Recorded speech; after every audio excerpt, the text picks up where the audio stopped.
उत्तर प्रदेश में जितनी भी पार्टियां चुनावी मैदान में 2022 की तैयारियां कर रही हैं, उसी में अखिलेश यादव ने भी एक कदम आगे बढ़ाते हुए 5 बड़े ब्राह्मण चेहरों को अपनी पार्टी में लाने की तैयारी कर ली है। दरअसल बसपा के बाद अब समाजवादी पार्टी भी यूपी में ब्राह्मण सम्मेलन की शुरुआत करने जा रही है, ऐसी चर्चाएं तेजी से हैं। उत्तर प्रदेश में आगामी विधानसभा चुनाव में दाव आजमाने से पहले सभी राजनीतिक दल यूपी के ब्राह्मण वोट बैंक पर नजर टिकाए हैं। इसके लिए बीजेपी के साथ साथ विपक्षी पार्टियों ने भी कवायद शुरू कर दी है। बीते दिनों बसपा की ओर से अयोध्या से शुरू हुए ब्राह्मण सम्मेलन के बाद अब सपा भी ब्राह्मणों को लुभाने की तैयारी में जुट गई है। रविवार को समाजवादी पार्टी के राष्ट्रीय अध्यक्ष अखिलेश यादव ने पार्टी के 5 बड़े ब्राह्मण नेताओं से मुलाकात की। इस दौरान आगामी चुनाव की तैयारियों को लेकर अच्छी खासी चर्चा हुई। कमेटी में शामिल माता प्रसाद पांडे, सनातन पांडे, मनोज पांडे, अभिषेक मिश्रा और तेज नारायण पांडे। इन्होंने अखिलेश यादव से मुलाकात की और भगवान परशुराम की प्रतिमा भी भेंट की।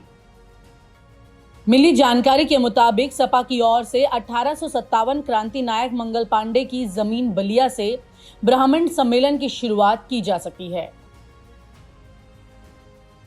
उत्तर प्रदेश की मौजूदा योगी सरकार से ब्राह्मणों की नाराजगी को साफ देखा जा सकता है। ऐसे में मौके का फायदा उठाते हुए आगामी विधानसभा चुनाव से पहले यूपी के सभी विपक्षी दल ब्राह्मण वोटर को अपने पाले में लाने की कोशिश में लग गए हैं। बीते 23 जुलाई को अयोध्या से बसपा सुप्रीमो मायावती ने पार्टी के ब्राह्मण नेताओं के सहारे ब्राह्मण सम्मेलन की शुरुआत की। हालांकि बाद में उसका नाम बदलकर प्रबुद्ध वर्ग के सम्मान में होने वाली विचार गोष्ठी कर दिया गया था। आगामी विधानसभा चुनाव में यूपी के ब्राह्मण वोटर के महत्व को देखते हुए समाजवादी पार्टी भी यही कर रही है। रविवार को ब्राह्मण नेताओं के साथ मुलाकात के बाद सपा के ब्राह्मण सम्मेलन के शंखनाद होने की उम्मीद लगाई जा रही है। आपको ये भी बता दें कि बसपा में जिस तरह से सतीश मिश्रा को मायावती ने ब्राह्मण सम्मेलन की बागडोर सौंपी है, वहीं पर बीजेपी में ब्रजेश पाठक भी उनके किए गए काम पर पानी फेरने की तैयारी में लगे हैं। और ठीक इसी फहरिस्त में साथ साथ समाजवादी पार्टी के ये 5 ब्राह्मण नेता भी आगे बढ़ने लगे हैं। रविवार को अखिलेश यादव से मुलाकात के बाद सपा के पूर्व मंत्री व पार्टी के प्रमुख ब्राह्मण चेहरों में दिखे जाने वाले अभिषेक मिश्रा ने बताया कि राष्ट्रीय अध्यक्ष के साथ हुई बैठक के दौरान आगामी चुनाव की तैयारी और योजनाओं को लेकर चर्चा हुई है। आने वाले चुनाव में पार्टी ब्राह्मणों के साथ साथ सभी वर्गों को अपने साथ लेकर रणभूमि में उतरने की तैयारी कर रही है। ये सभी ब्राह्मण नेता अब अपने साथ कार्यकर्ता लेकर गांव-गांव, शहर-शहर जाकर लोगों से मुलाकात करते हुए सपा की नीतियों के बारे में लोगों को बताएंगे। यूं ही नहीं, मैं बन जाता हूं। रोज पहले किरण का छोर ढूंढने निकल जाता हूं। धूप छांव दिन रात की परवाह किए बिना पढ़ता जाता हूं। तब कहीं उस उम्दा अनुभव को दुनिया तक पहुंचा पाता हूं।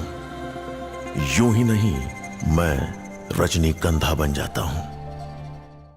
लेकिन सवाल ये उठता है कि जब तमाम पार्टियां ब्राह्मण नेताओं को लुभाने में लगी हैं, वहीं पर यही 10% ब्राह्मण वोट बैंक क्या फैसला करेगा और किस एक पार्टी की तरफ जाएगा, ये भी देखना होगा।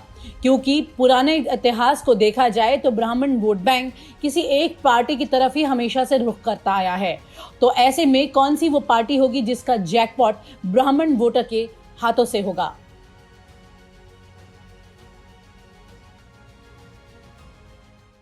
और आप हमसे जुड़े रहने के लिए सब्सक्राइब करें YouTube पर, फॉलो करें ट्विटर पर और लाइक करें Facebook पर। और ज्यादा जानकारी के लिए न्यूज़ नशा की वेबसाइट पर जाएं। आपको टाइप करना होगा सिर्फ न्यूज़ नशा।